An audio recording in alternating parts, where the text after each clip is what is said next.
Do not use excessive force if things don't quite slip into place.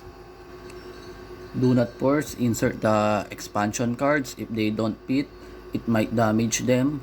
Make sure they are properly aligned before inserting. Inspect carefully before inserting to avoid any issues or damage. Do not touch the integrated circuit parts. What really damages ICs is static electricity. When static electricity discharges from your body after you have touched the IC, it can cause damage to it.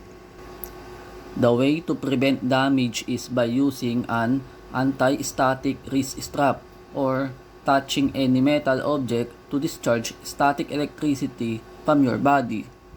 This is how you use an anti-static wrist strap, like the one in the picture. Always remember not to casually touch the ICs to avoid damage. Thank you.